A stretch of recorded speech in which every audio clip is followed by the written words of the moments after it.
마가복음 12장 28절부터 34절까지를 제가 대신 봉독해 드리겠습니다. 하나님의 말씀을 들으십시오. 서기관 중 한 사람이 그들이 변론하는 것을 듣고 예수께서 잘 대답하신 줄을 알고 나와 묻되 모든 계명 중에 첫째가 무엇이니까? 예수께서 대답하시되 첫째는 이것이니 이스라엘아 들으라. 주 곧 우리 하나님은 유일한 주시라. 너의 마음을 다하고 목숨을 다하고 뜻을 다하고 힘을 다하여 주 너의 하나님을 사랑하라 하신 것이요. 둘째는 이것이니 너의 이웃을 너 자신같이 사랑하라 하신 것이라. 이보다 더 큰 계명이 없느니라. 서기관이 이르되 선생님이여 옳소이다. 하나님은 한 분이시오 그 외에 다른 이가 없다 하신 말씀이 참이니이다. 또 마음을 다하고 지혜를 다하고 힘을 다하여 하나님을 사랑하는 것과 또 이웃을 자기 자신과 같이 사랑하는 것이 전체로 드리는 모든 번제물과 기타 제물보다 나으니이다. 예수께서 그가 지혜 있게 대답함을 보시고 이르시되 너가 하나님의 나라에서 멀지 않도다 하시니 그 후에 감히 묻는 자가 없더라. 아멘. 우리는 몇 주 전부터 계속 예수님의 생애 마지막 일주일에 대해서 살펴보고 있습니다. 오늘 본문 말씀도 예수님의 생애 마지막 일주일 중에 수요일에 일어난 일입니다. 오늘 본문 말씀을 보면 한 서기관이 예수님께 나와 이런 질문을 했죠. 28절처럼 선생님 모든 계명 중에 이제 가장 첫째 되는 계명이 무엇입니까? 이렇게 이제 물어봤던 것입니다. 근데 서기관이 이런 질문을 한 것은 그냥 당시 생각나는 대로 질문한 것은 아니었습니다. 이 질문은 즉 모든 계명 중에 가장 중요한 계명, 첫째 되는 계명이 무엇인가라는 이 질문은 사실 그 당시 유대 사회에서 큰 이슈 중에 하나였던 것이죠. 왜냐하면 그 당시의 유대인들에게는 지킬 계명들이 너무나도 많았기 때문에 그렇습니다. 우리가 알다시피 당시 유대인들은 율법을 연구하면서 율법학자들이 율법을 연구하고 이제 정리하면서 그 안에 담긴 계명들을 이제 총 613개로 정리를 했습니다. 그래서 그 중에 365개는 우리가 뭘 하지 말아야 될 계명이고 또 나머지 248개는 우리가 적극적으로 해야 될 계명이다. 이렇게 주장을 했던 것이죠. 따라서 한 사람이 이 613개의 계명을 모두 다 지키기에는 이제 불가능한 일이었던 것이죠. 누가 이 많은 613개나 되는 계명들을 이제 하루도 아니고 평생에 걸쳐서 완벽하게 지킬 수가 있겠습니까? 그래서 이는 이제 바리새인들, 서기관들, 이런 율법학자들에게도 거의 이제 불가능한 일이었기 때문에 이제 이들이 생각했던 것이 무엇이냐면 그렇다면 이제 계명들 중에 어떤 계명들이 다른 계명들보다 더 중요한지 그리고 가장 중요한 계명들은 무엇인지 우리가 좀 알아보자. 이제 이것을 가지고 이제 그 당시 토론하고 논쟁했던 것이 그 율법학자들 또 서기관들이 했던 일이었던 것이죠. 그래서 어찌됐든 이들은 이렇게 율법 중에 상대적으로 중요한 계명이 있고 또 상대적으로 덜 중요한 계명이 있기 때문에 상대적으로 덜 중요한 계명을 어기더라도 그보다 더 중요한 계명을 지키기만 하면 우리는 아무 상관이 없다, 문제가 없다라고 생각을 했던 것입니다. 그래서 이런 이유로 우리가 복음서를 보면 이들은 안식일을 철저하게 지켰고 또 11조를 철저하게 했고요. 또 심지어는 이제 외출해서 집에 돌아오면 손을 깨끗이 씻고 그릇과 접시를 깨끗이 씻는 정결법을 철저하게 지켰습니다. 그리고 유대인들에게는 하루 3번 기도 시간이 있었는데 그 기도의 시간도 철저하게 지켰던 것이죠. 근데 그럼에도 불구하고 동시에 이들은 어떠했습니까? 주님의 말씀처럼 이들은 외식하는 자들이었고 그리고 자기보다 못한 자들을 깔보고 정죄하던 자들이었고 또 이후의 말씀에서 예수님이 이들을 책망하시는 것처럼 과부의 재산을 삼키는 자들이었던 것이죠. 그렇다면 이들은 무엇 때문에 이런 이중적인 삶을 살았던 것입니까? 말씀드린 것처럼 계명 중에서는 더 중요하고 덜 중요한 계명이 있는데 우리가 더 중요한 계명을 지키면 덜 중요한 계명을 어기더라도 상관이 없다라고 생각을 했기 때문에 그렇습니다. 이를 잘 보여주는 예가 그 복음서에 기록된 고르반 논쟁이거든요. 그 고르반이라는 것은 하나님께 바쳐진 헌물을 뜻하는 단어입니다. 근데 그 당시 어떤 일이 일어났을까요? 그러니까 사람들이 내가 부모를 위해서, 부모 공경하기 위해서 쓸 돈을 하나님께 바치는 고르반으로 드리면 나는 부모 공경의 계명을 지키지 않아도 된다. 이렇게 생각을 했던 것입니다. 즉 이들은 이제 부모 공경의 계명과 하나님께 뭘 바치는 그 고르반 계명 중에 이제 뭘 중요하게 여겼을까요? 그러니까 후자를 중요하게 여겼죠. 그래서 후자가 중요하기 때문에 내가 이것을 위해서 하나님께 뭔가를 드리면 이것 때문에 내가 돈을 썼으니까 이제 부모 공경을 위해서 돈을 쓰지 않아도 된다. 부모 공경을 하지 않아도 된다. 이렇게 하면서 이제 하나님의 계명을 어겼지 않았습니까? 그러니까 이것을 예수님이 책망을 하셨던 것이죠. 그래서 여하튼 이런 이유로 이 서기관은 예수님께 주님, 선생님, 계명 중에 모든 계명 중에 가장 중요한 이제 첫째 되는 계명이 무엇입니까? 라고 여쭤보았던 것입니다. 그렇다면 예수님은 이에 대해서 어떻게 답을 하셨을까요? 그 전에 우리가 생각을 하면 지금 서기관이 기대하는 답은 어떤 것이었겠습니까? 아마도 서기관은 예수님께서 자신에게 10계명 중에 이제 딱 한 계명을 꼬집어서 말씀해 주시기를 기대하지 않았겠습니까?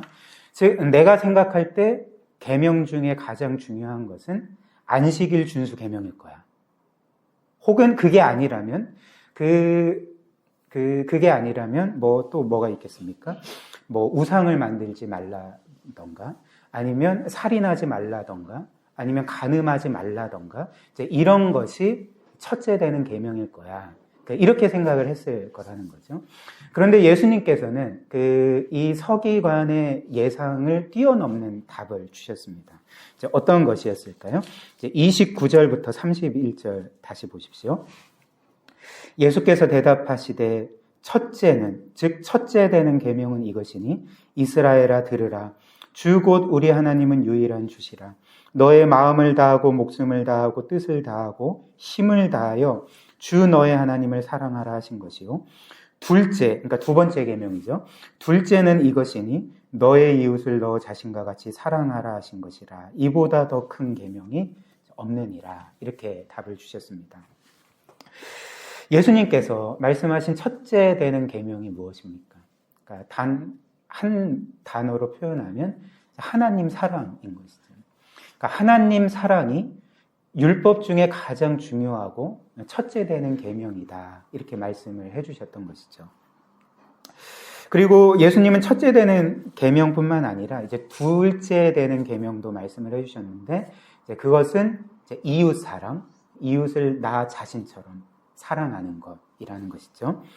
그런데 이 말씀은 우리에게 매우 중요합니다. 왜냐하면 예수님의 이 말씀은 우리가 하나님의 계명과 율법을 어떻게 이해해야 되는지 그리고 그 모든 계명을 어떻게 지켜야 되는지를 이제 알려주는 그 율법의 제정자께서 친히 하신 말씀이기 때문에 그런 것이죠. 그렇기 때문에 저는 오늘 이 말씀을 가지고 이제 세 부분으로 여러분들과 함께 나누고자 합니다. 그래서 첫 번째는 하나님의 계명의 원래 의도와 목적, 원래 이 율법이 의도하고 목적하는 바가 무엇인지, 그것은 무엇이냐면 하나님 사랑과 이웃 사랑이죠. 두 번째는 이 하나님의 계명에 대해서 사람들이 일반적이고 보편적으로 오해하는 부분들.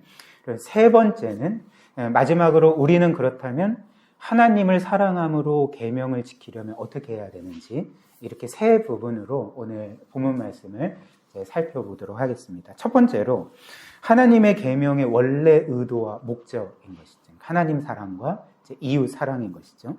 근데 이를 이해하기 전에 우리는 먼저 예수님께서 하신 말씀, 첫째 되는 계명은 하나님을 너의 온 마음과 목숨과 뜻과 힘을 다해 사랑하는 것이다. 이 말씀의 정확한 의미를 이제 아는 것이 중요할 것입니다. 일단 예수님께서 하나님을 사랑하는 것이 첫째 되는 계명이다라고 말씀하셨을 때 이 의미는 이제 계명의 순서를 말씀하신 것은 아니었습니다. 즉 하나님 사랑이 첫째 되는 계명이고, 두 번째는 우상을 만들지 말라고, 세 번째는 안식일을 지키는 거고, 네 번째는 살인하지 말고, 다섯 번째는 간음하지 말라이다. 이런 말씀이 아닌 것이죠. 예수님께서 하나님 사랑이 첫째 되는 계명이다라고 말씀하신 의미는 계명의 순서를 말씀하신 게 아니라 모든 계명의 원래 의도, 그리고 그 목적, 그리고 모든 계명의 핵심과 본질을 말씀하신 것이라 할 수가 있는 것이죠. 쉽게 말씀을 드리면 우리가 어떤 계명을 지키려고 하지 않겠습니까? 근데 그 계명을 왜 지키는지, 그러니까 어떤 이유로 지키는지, 그러니까 동기를 의미하죠. 그리고 무엇을 위해서 그 계명을 지키는지, 목적을 의미하겠죠. 그러니까 이것을 보여주는 말씀이라 할 수가 있는 것이죠. 그럼 그 동기와 목적이 무엇일까요? 우리는 하나님을 사랑하기 때문에, 그리고 우리는 하나님을 사랑하기 위하여 그 모든 계명을 지켜야 된다. 이 말씀인 것입니다. 그리고 주님께서 이런 의미로 이 말씀을 하셨다는 것은 이제 동일한 사건을 기록한 그 평행본문이죠. 이제 마태복음 22장 말씀을 보면 알 수가 있는데요. 우리가 본 이 마가복음에는 기록되어 있지는 않지만 마태복음 22장을 보면 예수님께서 이렇게 첫째 되는 계명은 하나님 사랑, 둘째 되는 계명은 이웃 사랑이다라고 말씀하신 후에 어떤 말씀을 덧붙이셨냐면 이런 말씀을 주셨습니다. 이 두 계명이 온 율법과 선지자의 강령이니라, 이런 말씀을 주셨습니다. 좀 어려운 말씀인데 여기서 강령이라는 말씀은 헬라어의 본 의미는 무엇이냐면 개역개정에는 명사로 나오지만 사실 원어 성경에는 동사로 나옵니다. 그러니까 무엇을 걸다라는 의미의 단어거든요. 이 강령이라는 단어가. 그래서 이 말씀을 원문에 따라 직역을 하면 이 두 계명, 하나님을 사랑하고 이웃을 사랑하는 이 두 계명에 하나님의 모든 계명이 걸리느니라, 이런 의미가 되는 것입니다. 그러니까 쉽게 설명을 드리면 우리 모든 집에 벽에 거는 옷걸이가 있지 않겠습니까? 근데 하나님 사랑과 이웃 사랑이라는 벽에 거는 옷걸이가 있다고 생각을 해봅시다. 근데 그 옷걸이에 하나님의 모든 계명이 걸린 거죠. 그러니까 옷처럼 그렇게 걸린 것입니다. 그러면 우리가 생각을 할 때 걸렸던 모든 하나님의 계명을 지탱하고 있던 하나님 사랑과 이웃 사랑이라는 옷걸이가 땅에 떨어져 버리면, 벽에서 빠져버리면 어떻게 되겠습니까? 거기에 걸렸던 하나님의 계명이 다 땅에 떨어지게 되겠죠. 그러니까 무슨 말씀이냐면 이렇게 하나님의 사랑 때문에, 그러니까 내가 하나님을 사랑하기 때문에, 혹은 하나님을 사랑하기 위해 하나님의 계명을 지키는 것이 아니라면 하나님의 모든 계명은 이렇게 땅에 떨어지는 것처럼 아무 소용이 없게 되는 것이다. 진정으로 너희는 하나님의 계명을 지키는 것이 아니다. 이 말씀을 주셨던 것입니다. 그리고 이는 바꿔 말하면 결국 어떤 말씀이겠습니까? 그러니까 예수님께서 지금 서기관에게, 그리고 그 당시 그 주위에 있던 제자들이나 사람들에게 이런 말씀을 주셨던 것이죠. 하나님께서 너희에게 계명을 주신 이유, 하나님께서 너희에게 모든 율법을 주신 이유는 이것이다. 너희가 하나님을 사랑하기 때문에, 또 하나님을 사랑하기 위하여서 하나님을 사랑하라고 그 계명을 너희에게 주신 것이다. 하나님은 이처럼 너희의 사랑을 원하시는 분이시고 너희와 사랑의 관계를 맺기를 그토록 바라시는 분이시다. 이를 위해서 너희가 하나님을 어떻게 사랑해야 되는지, 그리고 그 사랑으로 이웃들을 어떻게 사랑해야 되는지 알려주시기 위해서 지침으로서, 매뉴얼로서 계명과 율법을 주신 거다. 이런 말씀을 주셨던 것입니다. 그리고 이런 시각에서 보면 하나님의 모든 계명과 율법은 결국은 말씀드린 것처럼 하나님을 사랑하고 이웃을 사랑하는 매뉴얼인 것이죠. 그러니까 예를 들면 십계명만 봐도 그렇습니다. 우리는 보통 십계명을 계속 십계명이 무엇을 하지 말라 이렇게 하니까 우리의 삶을 통제하고 뭔가 우리가 하고 싶은 것을 하지 못하게 만드는 것이구나 이렇게 생각할 수 있잖아요. 그리고 그 십계명을 보면 그 2개의 계명만 빼고 그 제4계명인 안식일 준수와 제5계명인 부모 공경의 계명만 빼고 나머지 8계명은 다 하지 말라거든요. 무엇을 하지 말라거든요. 근데 사실 그 10계명에 이 하지 말라라는 계명, 그냥 그러면 우리는 뭔가를 하지 않기만 하면 10계명을 온전히 지킨 것인가라고 생각을 할 수 있겠지만 사실 그렇지 않습니다. 그러니까 하나님의 모든 계명은 무엇을 하라도 있지만 무엇을 하지 말라라고 말씀하실 때에 우리가 그것을 하지만 않으면 그 모든 계명을 지키는 것이 아니라 무엇을 하지 말라는 계명 안에는 사실 그와 반대되는 그 무엇을 적극적으로 하라라는 계명이 함축되어 있는 것이죠. 그래서 우리가 하나님의 계명이 하나님을 사랑하는 방법이라고 생각을 하면 이 십계명도 똑같이 하나님을 사랑하는 방법이 되는 것이죠. 그래서 예를 들면 십계명의 제1계명은 나 외에, 여호와 외에 다른 신을 너의 곁에 두지 말라입니다. 근데 적극적으로 이는 뭘 하라는 말입니까? 너는 너의 하나님만을 사랑하라. 너는 너의 하나님만을 전심으로 사랑하고 섬기라라는 계명인 것이죠. 제2계명, 너는 너를 위하여서 새긴 우상을 만들지 말라도 그 하나님만을 너희가 올바른 방법으로 사랑하고 섬기라라는 말씀인 것이죠. 제3계명, 너는 너의 하나님의 이름을 망령되이 일컫지 말라도 너는 너의 하나님의 이름을 그 어떤 것보다도 사랑하고 영화롭게 하고 찬양하라. 이런 말씀인 것입니다.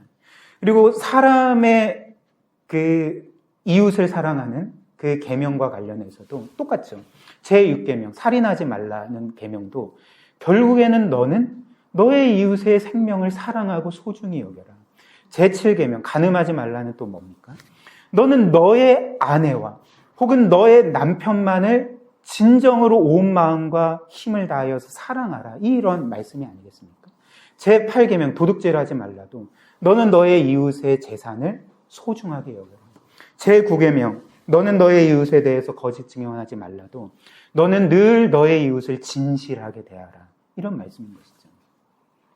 그래서 결국 하나님의 이런 모든 계명과 율법의 말씀은 하나님을 올바르게 사랑하고 이웃을 올바르게 사랑해야 할 때 구체적으로 우리가 어떻게 해야 되는지를 이제 알려주신 이제 하나님의 말씀이라 할 수 있는 것입니다. 사랑하는 방법이라는 것이죠. 물론 어떤 이들은 이런 말씀을 듣고 이런 생각을 할 수 있을 수도 있겠습니다. 그러니까 이런 말을 할 수도 있겠다는 것이죠. 그러니까 어떤 것이냐면 꼭 계명을 지켜야지 하나님을 사랑하는 것입니까? 그 계명을 지키지 않더라도 나는 정말 하나님을 사랑합니다. 나에게는 하나님을 사랑하는 감정이 있습니다. 감정이 충만합니다. 사랑이 꼭 뭘 해야 사랑인가요? 감정을 느끼면 사랑이죠. 그러니까 이런 그 반론을 제기할 수도 있지 않겠습니까? 근데 한번 예를 들어서 설명을 드리면, 일단 결코 그렇지 않고요. 예를 들면, 어떤 부부가 이런 대화를 나눈다고 생각을 해봅시다. 그러니까 그 배우자가 상대방에게 이런 말을 하는 거죠. 여보, 나는 정말 당신을 사랑해. 나는 당신을 사랑할 때 정말 나의 온 마음과 목숨과 뜻과 힘을 다해 사랑해. 나는 당신을 향한 나의 사랑의 감정을 주체할 수 없고 정말 너무나도 충만해. 그런데 여보, 내가 이렇게 당신을 너무나도 사랑하지만 당신에게 한 가지 할 말이 있어. 내가 이처럼 당신을 사랑하지만 나는 이제부터 당신이 원하는 것은 하나도 하지 않을 거야. 나는 밥도 안 해줄 거고 또 청소도 안 할 거고 설거지도 안 할 거고 당신이 원하는 것은 그 무엇도 하지 않을 거야. 그러나 오해하지 마. 나는 당신을 너무 사랑해. 정말 내 감정을 알아줬으면 좋겠어. 라고 말한다면 어떤 반응을 보일까요? 그러니까 이거는 사랑입니까? 그러니까 사랑이 아닌 것이죠. 그러니까 거짓 사랑인 것이죠. 혹은 이제 사랑하긴 하는데 이제 자기를 사랑해서 배우자를 이용하는 거죠. 그러니까 이기적인 사랑인 것이죠. 왜 이런 게 사랑이 아닐까요? 왜냐하면 우리가 누군가를 사랑한다면, 정말 사랑한다면 우리는 그 사람이 원하는 것을 반드시 행할 것이기 때문에 그렇습니다. 그렇기 때문에 이런 계명에 순종하지 않는 사랑, 행함이 없는 사랑은 진정한 사랑이 아닌 것이죠. 그러나 우리가 여기까지 들으면 우리는 또 이런 생각을 할 수 있지 않겠습니까? 하나님은 나에게 계속 자기를 사랑하라고 말씀하시고 또 자기 뜻대로 계명에 전적으로 순종하라고 말씀하시는데 이거 좀 이기적이신 거 아니야? 내 주변에도 어떤 사람들이 있는데 그 사람들이 누구냐면 자기는 아무것도 주지 않으면서 맨날 바라기만 하고 맨날 뭘 얻기만을 원하는 그런 사람들이 있는데 하나님 이런 분 아니야? 라고 생각을 할 수도 있겠죠. 그러나 하나님이 정말 그런 분이실까요? 우리에게 너는 나를 사랑하라, 나에게 순종하라 일방적으로 요구만 하시고 그분은 우리를 위해 아무것도 주시지 않는 분일까요? 그렇지 않습니다. 성경에 따르면 하나님은 우리에게 너는 나를 사랑하라, 너는 나에게 순종하라 말씀하시기 전에 우리를 사랑하시는 분이었죠. 우리에게 그분의 모든 것을 주신 분이고 우리를 위하여 최선을 다하신 분이 하나님이시지 않겠습니까? 그래서 유명한 로마서 5장 말씀이 우리에게 뭐라고 말할까요? 우리가 구원받기 전의 상태를 이렇게 말하면서 너희가 죄인이었을 때, 너희가 하나님과 원수 되었을 때, 그러니까 어떤 때를 말합니까? 그러니까 우리가 하나님을 알지도 않고 인정하지도 않고 믿지도 않고 하나님을 거스르고 대적하며 살 때인 것이죠. 그때 하나님이 어떤 일을 행하셨다고 말합니까? 하나님이 그 아들을 너희를 위하여 죽이심으로써 너희를 향한 그분의 사랑을 확증하셨느니라. 이렇게 말씀하시는 것이죠.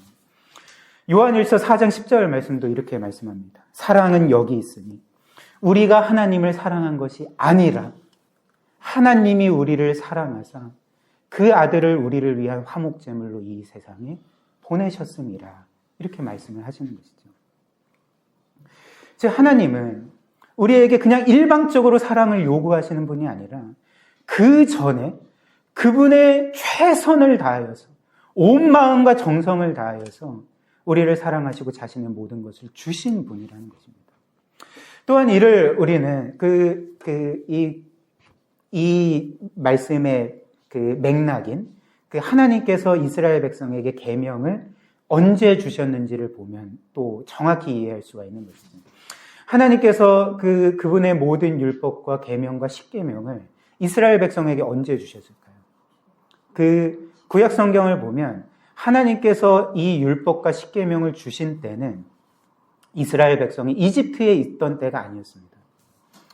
이스라엘 백성이 구원받기 전에 하나님이 그들에게 율법을 주신 게 아니었고 도리어 그분의 놀라운 사랑과 은혜와 능력으로 그들을 애굽에서 구원해 내시고 그래서 신의 산으로 인도해 내셔서 그때 이들에게 십계명을 비롯한 율법을 주시지 않았습니까? 이는 무엇을 의미할까요? 그러니까 하나님께서 이스라엘 백성을 이렇게 대하시지 않았던 것이죠.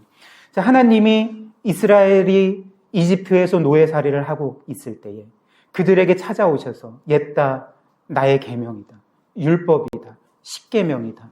너희가 이 십계명을 지키면 내가 너희를 구원해 줄 것이지만 너희가 이 십계명대로 살지 않으면 이 계명들을 어기게 되면 너희는 영영 노예살이로 살다가 죽어버리게 될 거다. 너희는 벌을 받고 멸망하게 될 것이다. 그러니까 이렇게 말씀하시지 않았던 것이죠. 도리어 하나님께서는 이스라엘 백성이 하나님을 알지도 못했지만 그들이 하나님을 믿지도 않았지만 그리고 애굽에 있을 때 그 애굽 사람들과 똑같이 우상 숭배하며 죄를 지은 자들이었지만 하나님께서는 그들을 먼저 사랑하시고 그들에게 먼저 놀라운 은혜를 베푸시고 그들을 구원하시고 이제는 자신의 백성으로 삼으셔서 신의 산으로 인도하신 후에 내가 너희를 이렇게 사랑했으니 내가 너희에게 이런 놀라운 구원을 베풀어 주었기 때문에 너희는 이제 나를 사랑하고 나의 계명을 지키라. 이렇게 말씀하시면서 그 계명을, 율법을 주셨던 것입니다. 그래서 그 출애굽기 20장 말씀을 보면 하나님께서 십계명의 말씀을 모세를 통하여서 전해주시기 직전에 가장 처음에 하셨던 말씀이 무엇인지 기억하십니까? 출애굽기 20장 1절과 2절 말씀을 보면 하나님이 율법을 주시기 직전에 이런 말씀을 하셨습니다.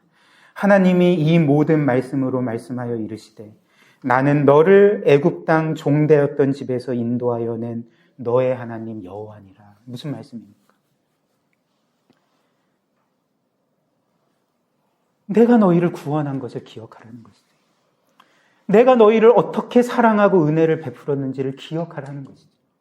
내가 너희를 위하여 얼마나 최선을 다해 너희를 구원하고 너희를 나의 자녀로 백성으로 삼아서 이 자리에 인도한 것을 기억하라는 것이죠. 그래서 그것을 기억해서 너희는 나를 마땅히 사랑해야 되지 않겠니? 또 나의 계명에 순종해야 되지 않겠니? 그리고 나와의 사랑의 관계에서 기쁨을 누려야 되지 않겠니? 그것을 위해 너희는 계명을 지켜야 된다. 이 계명을 지킴으로써 나와의 사랑의 관계를 누리자꾸나. 이런 말씀을 주셨던 것입니다. 이것이 바로 하나님이 이스라엘 백성에게 또 우리에게 그분의 계명을 주시는 이유와 목적인 것이죠. 그렇다면 두 번째로 우리가 하나님의 계명에 대해서 갖는 일반적이고 보편적인 오해는 무엇일까요? 그것은 바로 우리가 하나님의 계명을 지킴으로써 하나님께 사랑을 받고 또 우리가 원하는 구원을 받고 복을 받을 수 있을 거라 생각하는 오해인 것이죠. 즉 내가 하나님을 사랑하기 때문에 혹은 하나님을 사랑하기 위하여서 지켜야 될 것이 아니라 내가 하나님께 사랑을 받고 구원을 받고 복을 얻기 위해서 지켜야 될 것으로 생각하는 오해가 이 하나님의 계명에 대한 일반적이고 보편적인 오해라는 것입니다. 그리고 이는 당시 바리새인들과 서기관들, 율법학자들이 저지른 오류이지 않았습니까? 그리고 대부분의 이스라엘 백성이 가진 오해였던 것이죠. 우리가 아마 몇 주 전에 살펴보았던 부자 관원 청년의 이야기를 기억하실 것입니다. 그래서 이 청년이 어느 날 예수님께 찾아와서 한 질문을 했는데 그 질문이 어떤 것이었습니까? 그러니까 선생님, 내가 어떻게 해야, 내가 무엇을 해야지만 영생을 얻을 수 있습니까? 이렇게 질문을 했던 것이죠. 즉, 그 영생 얻는 법에 대해서, 길에 대해서 질문을 했는데, 이제 요점은 무엇이냐면, 내가 무엇을 해야지, 내가 무엇을 행해야지 영생을 얻을 수 있습니까? 라는 것이었죠. 따라서 이 청년은 기본적으로 하나님을 생각할 때 그 하나님을 어떤 하나님으로 생각을 했던 것입니까? 그러니까 사랑과 은혜의 하나님으로 생각한 것이 아니라 내가 뭘 잘하면 나를 사랑하고 구원해 주시지만 내가 뭘 못하면 계명을 어기면 나를 벌하고 나를 멸망시키는 그런 두려운 존재로 그런 하나님으로만 생각을 했던 것입니다. 그런데 한 사람이 이런 생각을 가지고 계명을 지키게 되면 그가 과연 하나님의 사랑을 확신할 수 있을까요? 그가 과연 하나님의 사랑을 확신하면서 기쁨으로 그 계명에 순종할 수 있겠습니까? 평안한 가운데 하나님의 뜻대로 살아갈 수 있겠습니까? 그렇지 않을 것입니다. 그는 하나님의 계명을 지키려고 애쓰면서도 늘 두려움에 사로잡혀 살 것이고 늘 걱정과 근심과 염려와 불안한 가운데 살아가게 될 것입니다. 왜냐하면 내가 잘하면 하나님은 나를 사랑하지만 내가 뭘 못하면 하나님은 나를 벌하시고 버리시고 지옥에 던져 넣으실 것 같은 그런 하나님처럼 생각하기 때문에 그런 것이죠. 예를 들어서 설명을 드리겠습니다. 그 성경은 우리가 구원받은 것을 이제 여러 비유를 가지고 설명을 하는데요. 이제 그 중에 한 가지 비유가 무엇이냐면, 이제 하나님이 우리를 구원하신 것을 이제 우리를 양자 삼은 것으로 이렇게 비유하여 설명하신다는 것입니다. 그래서 로마서 8장 말씀을 보면, 이제 하나님과 원수되었던 우리를 하나님은 그리스도 안에서 양자로 삼으시고, 그래서 우리가 이제는 성령 하나님으로 인해 그 하나님을 아빠, 아버지로 부를 수 있느니라, 이렇게 말씀을 하는 것이죠. 그래서 이를 따라서 한 가지 상황을 생각을 해보면, 이제 어떤 한 부부가 이제 한 아이를 입양했다고 생각을 해봅시다. 근데 그 입양된 아이는 그 원래 어떤 아이였냐면, 이제 갓난 아기 때 부모에게 버림을 받고, 그리고 이후에 보육원에서 지내다가 그래도 감사하게도 한 부모가 그를 입양을 했습니다. 근데 어떤 이유에서인지 다시 파양을 당하게 된 거예요. 그러니까 그를 입양한 부모에게서 다시금 버림을 받았던 것이죠. 그러니까 2번 버림을 받은 이제 큰 상처가 있던 아이였던 것이죠. 근데 어느 날 이 부부가 보육원에 가서 이 아이를 본 순간 첫눈에 사랑에 빠져버리게 된 것입니다. 이 아이를 진심으로 사랑하게 되었고, 그리고 이 아이를 마치 자신들이 낳은 아이처럼 여기게 되었던 것이죠. 그래서 그 아이를 보면서 내가 이 아이를 입양해서 평생 동안 이 아이를 책임 있게 사랑하고 돌볼 것이다 결심하고 이제 그를 입양하여 자기 아들로 삼고 집으로 데려왔던 것이죠. 근데 그 아이에게 여전히 한 가지 문제가 있었습니다. 그 문제가 무엇이냐면, 이 아이가 입양돼서 집에 온 이후에도 늘 두려워하는 거예요. 뭔가 두려워하고 막 불안해하고 늘 걱정과 염려 가운데 살고 이제 늘 근심 어린 표정으로 살아가게 되는 거예요. 왜 그럴까요?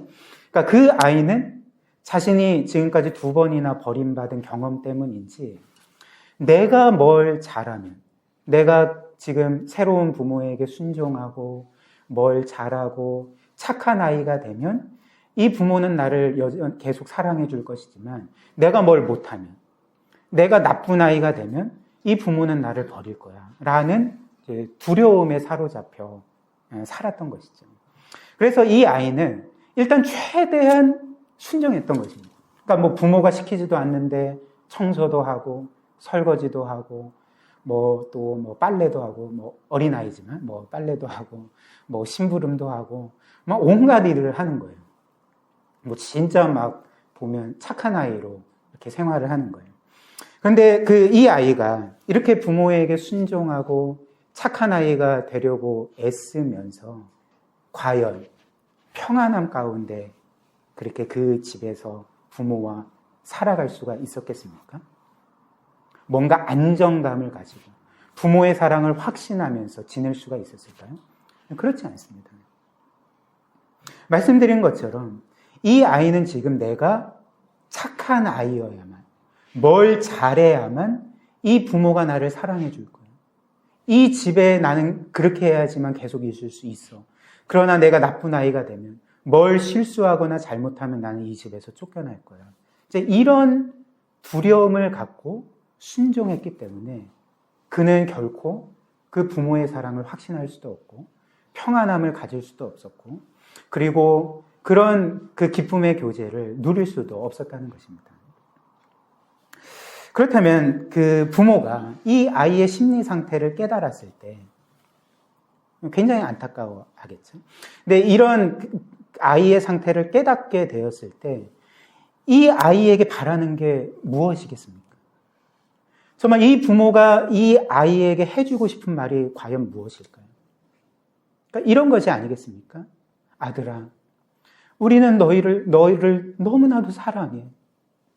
너를 진심으로 사랑하고 우리는 너를 처음 본 순간부터 정말 지금부터 영원토록 너를 신실하게 사랑하기로 결심했단다. 너가 뭘 잘해야, 착한 아이가 되어야 우리의 사랑을 받을 거라 생각하고, 너가 뭘 잘못하면, 너가 나쁜 아이가 되면 우리가 너를 버릴 거라고 생각하지만 아들아, 그런 일은 결코 일어나지 않는단다. 이것을 꼭 기억해줘라. 우리가 너를 진심으로 사랑한다는 것. 너가 뭘 잘못해도, 실수해도, 너가 큰 죄를 지어도, 너가 우리의 기대와는 달리 나쁜 아이가 되어도 우리는 여전히 너를 사랑하고 영원히 사랑할 거야. 그러니까 이제 이 사랑을 믿고 확신하면서 이 사랑의 교제를 마음껏 누리자꾸나. 이런 말을 해주고 싶지 않겠습니까? 그런데 이 말을 가장 해주기를 원하시는 분이 누굴까요? 우리 하나님이신 것이죠. 지금 이 말을 가장 하기를 원하시는 분, 그리고 이 말을 가장 믿기를 원하시는 분이 바로 우리의 아버지 되시는 하나님이시라는 것입니다. 이것이 바로 주님이 하나님의 계명에 대해서 우리에게 알려주시고 가르쳐주시는 바라는 것이죠. 그렇다면 마지막으로 예수님의 이 말씀에 서기관은 어떻게 반응했을까요? 32절과 33절 보십시오. 서기관이 이르되 선생님이요 옳소이다. 하나님은 한 분이시오. 그 외에 다른 이가 없다 하신 말씀이 참이니이다. 또 마음을 다하고 지혜를 다하고 힘을 다하고 하나님을 사랑하는 것과 또 이웃을 자기 자신과 같이 사랑하는 것이 전체로 드리는 모든 번제물과 기타 제물보다 나으니이다. 이렇게 말씀하셨습니다. 이 말씀처럼 서기관은 예수님의 말씀에 전적으로 동의를 했던 것이죠. 예수님 그 말씀이 정말 맞습니다. 라고 반응을 했던 것입니다. 예수님은 서기관의 이 말에 이제 어느 정도 칭찬을 하면서 또 이런 말씀을 주셨습니다. 34절 보십시오. 예수께서 그가 지혜 있게 대답함을 보시고 이르시되 너가 하나님의 나라에서 멀지 않도다. 너가 하나님의 나라에서 멀지 않도다 하시니. 근데 예수님의 이 말씀은 뭔가 좀 애매하지 않겠습니까? 한번 생각을 해보십시다. 지금 예수님께서 하신 이 말씀, 너가 하나님의 나라에서 멀지 않도다 라는 말씀은 서기관이 하나님의 나라에 들어갔다는 말입니까? 들어가지 못했다는 말입니까? 어떤 말일까요? 그러니까 좀 애매하긴 하지만 들어가지 못했다는 거죠.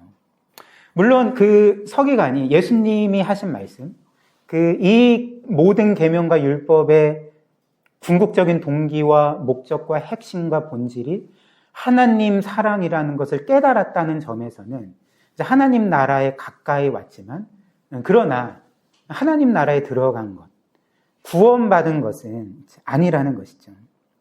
그렇다면 주님께서는 지금 서기관에게 어떻게 하라는 말씀입니까? 이제 뭘 요구하는 말씀일까요? 혹시 이런 말씀이겠습니까? 그래, 너가 모든 계명과 율법의 궁극적인 동기와 목적이 하나님의 사랑이라는 것을 깨달았지. 그래, 이제부터 너는 하나님을 마음과 목숨과 뜻과 힘을 다해서 사랑하면서 하나님의 모든 계명에 순종해.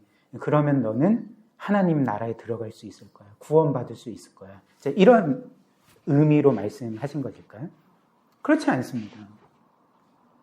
만약 주님께서 이것을 조건으로 구원을 주신다 말씀하셨다면 사실 이 세상 그 누구도 구원받을 자가 없다는 것이죠. 누가 이렇게 하나님을 마음과 목숨과 힘과 뜻을 다해 사랑할 수가 있겠습니까? 불신자는 물론이고 신자조차도 그 누가 하나님을 이렇게 마음과 뜻과 목숨을 다해 자신의 온 힘을 다해 사랑할 수가 있겠습니까? 물론 우리는 이미 하나님을 믿는 자로서 하나님을 사랑하죠. 그리고 하나님을 더 사랑하기를 원합니다. 우리의 어떤 면에서는 가장 간절한 기도의 제목이지 않겠습니까? 그러나 우리가 하나님을 사랑하고 또 더 사랑하고 싶다 할지라도 한번 생각을 해보십시오. 여러분들이 일생 동안 하나님을 여러분들의 온 마음과 온 생명과 온 힘과 뜻을 다해 사랑하신 적이 있습니까? 특별히 목숨을 다해 사랑하라고 말씀하셨는데 여러분들이 죽기 직전에 이를 정도까지 하나님을 사랑하신 적이 있습니까? 그런 적이 없는 거죠. 저도 그렇고 여러분들도 그렇고 이 세상 그 누구도 지금 예수님이 하신 말씀 온 마음과 온 생명과 온 뜻과 온 힘을 다해 하나님을 사랑한 자는 한 사람도 없는 것이죠. 우리는 하나님을 사랑한다 할지라도 그 사랑은 늘 불완전할 뿐이고 또 하나님을 사랑함으로 계명을 지키려고 애쓴다 할지라도 우리는 계명을 지킬 때보다는 계명을 어길 때가 훨씬 더 많기 때문에 그렇습니다. 그렇다면 지금 예수님은 이 서기관에게 그리고 우리 모두에게 어떻게 해야지 하나님의 나라에 들어갈 수 있다고 말씀하시는 것입니다. 또 어떻게 해야지 이렇게 하나님을 사랑함으로 계명에 순종할 수 있다고 말씀하시는 것일까요? 아쉽게도 우리가 읽은 이 본문 말씀에는 그 답이 주어져 있지는 않습니다. 그러나 우리가 이후의 복음서의 내용을 볼 때에 주님은 이제 이틀 후에 이 문제에 대한 답을 주시는 것이죠. 이틀 후가 언제입니까? 오늘이 수요일이니까 금요일인 것이고 그 금요일에 일어난 사건이 어떤 것이었을까요? 이제는 주님께서 우리의 모든 죄를 대신 짊어지시고 그리고 우리가 받을 그 하나님의 모든 진노와 심판을 대신 받으심으로써 그 십자가에 못 박혀 죽임 당하심으로 우리의 모든 죄의 문제를 해결하신 사건이 아니었습니까? 그리고 이 사건은 동시에 예수님께서 하나님을 이분의 오늘 이 말씀과 같이 그분의 온 마음을 다하여 그리고 목숨을 다해 힘을 다해 뜻을 다해 하나님을 사랑하심으로 하나님께 순종한 사건이었다는 것이죠. 죽기까지 복종하여 순종하신 사건이었다는 것입니다. 이는 무엇을 보여줄까요? 그러니까 역사상 하나님을 이렇게 온 마음과 목숨과 힘과 뜻을 다해 사랑한 한 인물, 유일한 한 인물이 있는데 그 인물이 바로 예수 그리스도였다는 것입니다. 그리고 예수님께서는 이렇게 하나님을 마음과 뜻과 목숨과 힘을 다해 사랑하신 것은 그분 개인으로서만 그렇게 사랑하고 순종하신 것이 아니라 바로 우리의 대표로서 우리를 대신하여 하나님을 사랑함으로 순종하신 것이 아니었습니까? 즉 우리는 하나님을 단 한 번도 온 마음을 다해 온 정성을 다해 생명을 다하기까지 사랑한 적이 없었지만 이 일에 전적으로 실패했지만 우리 주님은 우리를 대신하여 자신의 생명을 다하기까지 온 마음과 정성과 힘을 다하기까지 하나님을 사랑하셨습니다. 또 우리는 단 한 번도 하나님의 계명을 온전히 지킨 적이 없지만 우리 예수 그리스도께서는 그 하나님을 전심으로 사랑하심으로 하나님의 계명에 마지막까지 죽기까지 순종하여 모든 계명을 이루시지 않았습니까? 이것이 바로 예수님이 우리를 위해 이루신 일이었던 것이죠. 그리고 우리가 그 예수님을 믿을 때, 그 예수님이 우리를 위해 행하신 모든 일들을 믿고 확신할 때에 하나님은 마치 우리가 그리스도인 것처럼 그리스도처럼 우리가 하나님을 온 마음과 목숨과 힘과 뜻을 다해 사랑한 것처럼 여겨주시고 우리가 그리스도처럼 하나님의 모든 계명에 완벽히 순종한 것처럼 여겨주신다는 것이죠. 이것이 무엇일까요? 로마서가 우리에게 알려주는 하나님이 우리를 의롭다 선언해 주시는 것이죠. 완전하다 선언해 주시는 것이죠. 사랑하는 성도 여러분, 여기에 우리가 이제 진정으로 하나님을 사랑함으로 계명에 순종할 수 있는 답이 발견되지 않습니까? 이 장면에서 그 답을 찾을 수 있지 않겠습니까? 즉 우리가 주님이 우리를 사랑하시되 그분의 마음과 목숨과 힘과 뜻을 다해 사랑하신 것을 기억할 때, 십자가에서 죽기까지 우리를 사랑하신 것을 기억할 때, 또 그분의 아버지이신 성부 하나님이 그 아들을 우리를 위하여 내어주시기까지 우리를 그토록 사랑하신 것을 우리가 기억할 때에 이제는 우리의 힘이 아니라 그 사랑의 힘으로, 그 은혜의 힘으로 이제 우리도 하나님을 사랑함으로 그 계명에 순종할 수 있게 되는 것입니다. 이것이 바로 주님이 우리에게 주시는 답이 되는 것이죠. 우리가 올 한 해 이 복음의 말씀을 기억하며 하나님이 우리에게 베풀어 주신 사랑과 은혜와 그리스도께서 우리를 위해 행하신 모든 일들을 기억하면서 우리도 그 하나님과 그리스도를 사랑합시다. 온 마음을 다해 정성을 다해 힘을 다해 사랑합시다. 그리고 그 사랑으로 인해 하나님을 그 모든 계명을 순종하고 또 그 사랑으로 이웃을 사랑하고 섬기는 그런 은혜가 우리 사랑하는 모든 지체들에게 있기를 주님의 이름으로 축복합니다.